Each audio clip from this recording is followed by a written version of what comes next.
ওম অখণ্ড সংহিতা বা অখণ্ড মণ্ডলেশ্বর শ্রী শ্রীমৎ স্বামী স্বরূপানন্দ পরমহংসদেবের উপদেশ বাণী দ্বাবিংশতম খণ্ড হতে পাঠ।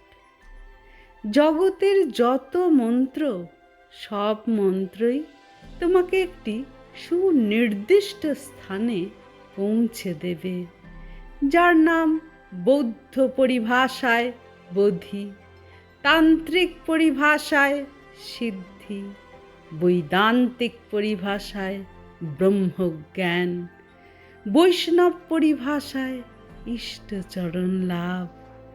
একটা সুনির্দিষ্ট অবস্থারই এই এতগুলি নাম দেওয়া হয়েছে।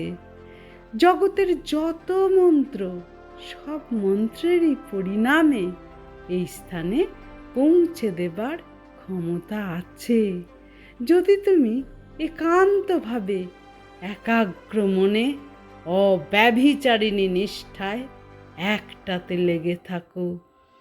একটুকু রাম চিন্তা, একটুকু কৃষ্ণ চিন্তা, একটুকু কালিকা চিন্তা, একটুকু খ্রিস্ট চিন্তা, একটুকু বুদ্ধ ভাবনা, সব রকমের সব কিছু একটু একটু করে মিলিয়ে দরবেশি পোশাক পরায় সেই পরম প্রাপ্তিকে দ্রুত পাওয়া সম্ভব নয়।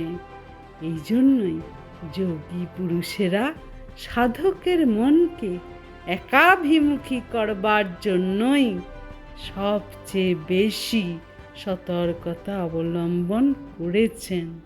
হরি ওম।